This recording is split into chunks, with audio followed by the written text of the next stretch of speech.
Effects of tongue scraping on plaque, gingivitis, and cavities. This is the first of a 5-video series on tongue cleaning. What is tongue scraping, and is it the most effective way to clean our tongue? Watch this series to find out.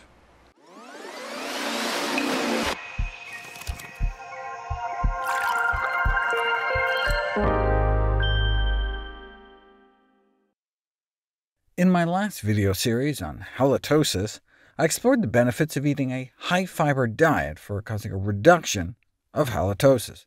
This effect is thought to be due to the self-cleaning of the mouth while chewing food. However, soft foods, like how most fast food is designed so you can gulp it down, do not sufficiently scrape at the coating on your tongue, and so you can be left with a tongue coating, a whitish-gray layer of debris and microorganisms, particularly towards the back of your tongue. During the putrefaction of debris on the tongue, volatile sulfur compounds are created, like the rotten egg gas hydrogen sulfide. This putrefaction process may be responsible for up to 90% of bad breath.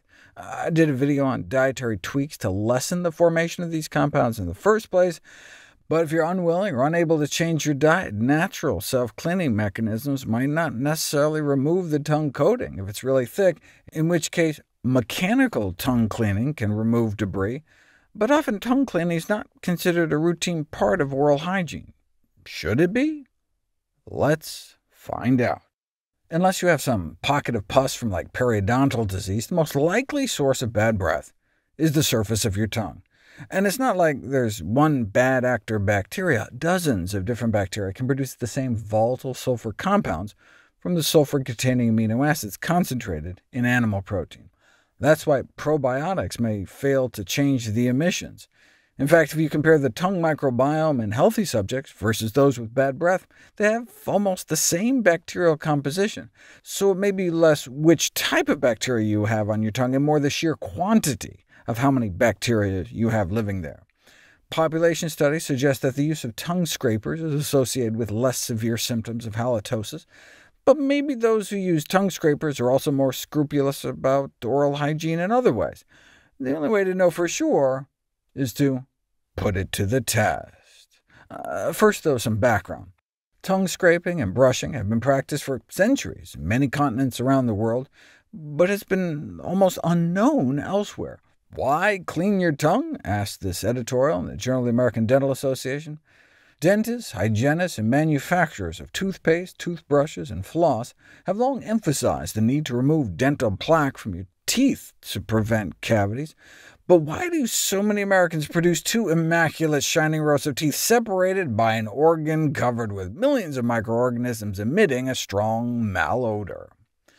First of all, though, what might be the effect of tongue brushing on formation of dental plaque? Like if you stop brushing your teeth completely, would it matter if you brush your tongue? No. Stop brushing your teeth and the plaque builds up either way. Yeah, but what if you continue brushing but just add tongue brushing along with tooth brushing?